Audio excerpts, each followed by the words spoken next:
Bonjour et bienvenue dans le cours 3 sur les filtres avancés. Alors, les filtres avancés permettent de filtrer une liste comme les filtres automatiques, les petites flèches, par contre avec beaucoup plus d'options.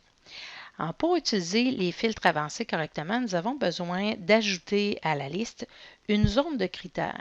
Alors, pour utiliser la zone de critères adéquatement, vous allez avoir besoin des opérateurs numériques tels que nous les avons utilisés dans les si. Alors, un petit rappel ici, les égales, différents de, qui sont les signes inférieurs et supérieurs face à face, inférieur, supérieur, inférieur égal ou supérieur ou égal, donc avec un chiffre après évidemment. Alors, c'est important de ne pas mettre d'espace entre supérieur et égal ou inférieur ou égal si on veut que ça fonctionne bien. Alors, exactement comme dans l'ici. Pour les filtres avancés, nous avons également deux opérateurs pour le texte, alors l'astérix qui remplace aucun ou plusieurs caractères et le point d'interrogation. L'astérix permet de faire des choses comme finit par, commence par ou contient un mot ou une chaîne de mots, dépendamment où vous placez l'astérix. Donc, si vous le placez au début, à la fin, ou si vous en placez deux, donc ça veut dire contient, ça peut commencer par n'importe quoi, finir par n'importe quoi. Donc, selon les types de caractères que vous tapez. Le point d'interrogation, son objectif, c'est surtout de remplacer un caractère dans le cas où votre liste de données n'est pas toujours tout à fait adéquate. Donc, on a des erreurs dedans, des disparités. Donc, le mot Québec, par exemple, ne serait pas écrit de la même manière tout le temps. Donc, on aurait Québec avec un accent ou Québec pas d'accent. Ça permet de remplacer la lettre problématique par un point d'interrogation. On peut en utiliser plusieurs si nécessaire. Mais en général, quand on en a plusieurs, on va utiliser plus l'astérix. Évidemment, ça nous donnerait aussi des mots comme Québec ou toute autre variante qui aurait une autre lettre là, en troisième position. Ça dépend du contenu des données. Nous allons maintenant le mettre en place dans un document Excel. J'utilise encore le fichier démo du cours 3, donc vous pouvez aller le télécharger sur Léa si vous ne l'avez pas déjà. C'est 03 démo 1. Il n'y a qu'une seule feuille dans le fichier, donc c'est facile à retrouver. Alors, les filtres automatiques étaient faits avec des petites flèches sur la liste. Les filtres avancés, quant à eux, demandent deux éléments. Donc, la liste qui est à filtrer et une zone de critères. Ensuite, on peut mettre le résultat soit sur une autre feuille ou soit filtrer sur place. Nous allons commencer par filtrer sur place. Alors, on a vu tout à l'heure le résumé des opérateurs possibles qu'on peut utiliser dans les filtres automatiques, donc ils sont exactement les mêmes que les ci. Alors, c'est ce qu'on va utiliser maintenant. Pour faire la zone de critères, vous devez utiliser les titres de colonnes ici pour indiquer à Excel sur quelle colonne vous allez filtrer. Il faut que ce soit écrit exactement de la même manière. Donc, ici, quantité avec l'accent aigu, si vous mettez quantité avec un E, pas d'accent aigu, bien, Excel ne sera pas capable de le reconnaître. Une erreur aussi fréquente, c'est que vous ajoutez des espaces à la fin, ce qui fait que pour Excel, ce n'est pas le même nom, donc il ne le reconnaît pas. Je vous suggère donc très fortement d'utiliser le copier-coller pour créer vos zones de critères. Et je vous suggère également de ne pas les mettre à droite ou à gauche des listes parce que quand vous allez filtrer, ça va masquer des lignes, donc masquer soit en totalité ou en partie votre zone de critères. Donc après, pour la modification, c'est plus embêtant. Alors, vous pouvez mettre la zone de critères au-dessus de la liste. Vous pouvez aussi la mettre sur une autre feuille ou même dans un autre fichier. Dans le prochain cours, nous allons voir la manipulation, plusieurs feuilles, plusieurs fichiers. On avait déjà un petit peu commencé au cours de tableur 1. Donc, on va faire la suite la semaine prochaine. Alors, pour la zone de critères, je vais utiliser copier-coller pour être sûr que mes titres de colonnes sont identiques. Alors, je vais avoir besoin pour mon premier filtre de deux colonnes. Donc, la colonne quantité, je fais CTRL-C et je fais coller, CTRL-V dans la section plus haut où on a laissé des lignes blanches exprès pour mettre la zone de critères.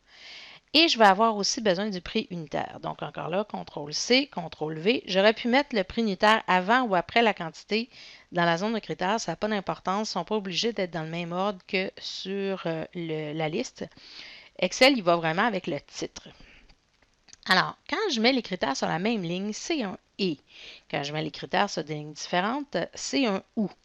Alors, dans ce cas-ci, je vais vous montrer si je mets la quantité 4, donc elle doit être égale à 4, et le prix unitaire supérieur ou égal à 20, donc supérieur ou égal à 20. Faites attention de mettre le égal bien après le signe supérieur et de ne pas rajouter d'espace avant ou après non nécessaire. Alors, je dois me mettre dans la liste quelque part. Faites attention de ne pas démarrer les filtres avancés. Si vous êtes sur une cellule vide là, autour de votre liste, Excel ne comprendra pas ce que vous essayez de faire. Cliquez dans une cellule directement sur votre liste. Et dans le menu Données, dans le même endroit où vous aviez les filtres automatiques, je vais chercher Filtres avancés.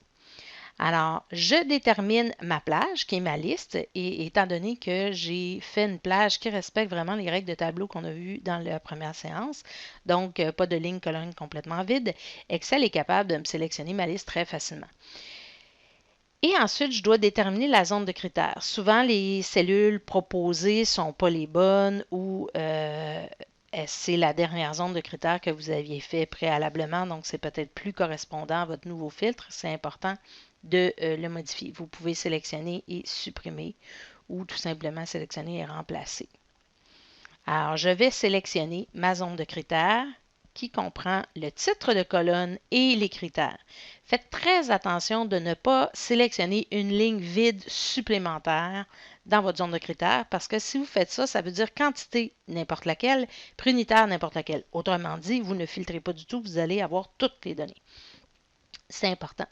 Et c'est important aussi de ne pas mettre d'espace, donc de ligne vide entre le titre et les critères pour la même raison, parce que ça donnerait tous. Je vais faire OK.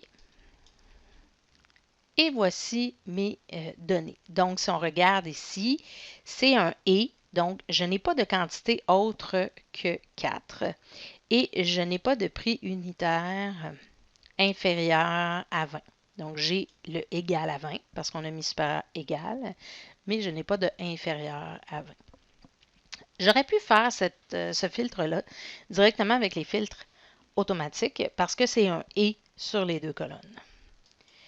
Si je veux avoir quelque chose de différent, donc un « ou », par exemple, tous ceux dont la quantité est 4 et ceux dont le prix unitaire est supérieur à 20, peu importe la quantité, je déplace mon critère sur la ligne en dessous.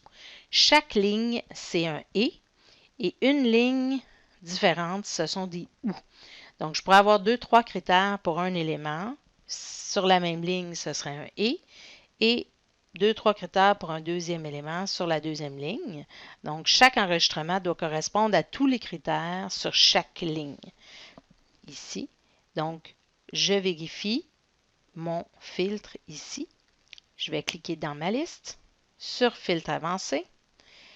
J'ai ma liste avec la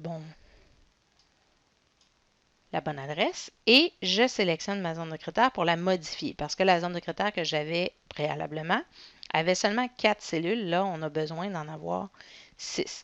Alors, si je sélectionne jusqu'ici, ça dit vraiment, je veux avoir tous les films dont la quantité est de 4 et le prix unitaire, c'est n'importe quoi parce que ma cellule est vide. Et je veux avoir tous les films dont la quantité est n'importe quoi parce que la cellule est vide et dont le prix unitaire est supérieur à 20. Donc, si je fais OK, alors on va trouver des quantités autres que 4, tout simplement parce que le prix est supérieur ou égal à 20. Par exemple, celui-là ici est de 20, la quantité est de 2, quantité de 7, c'est 23. Donc, ça respecte au moins un ou l'autre des critères.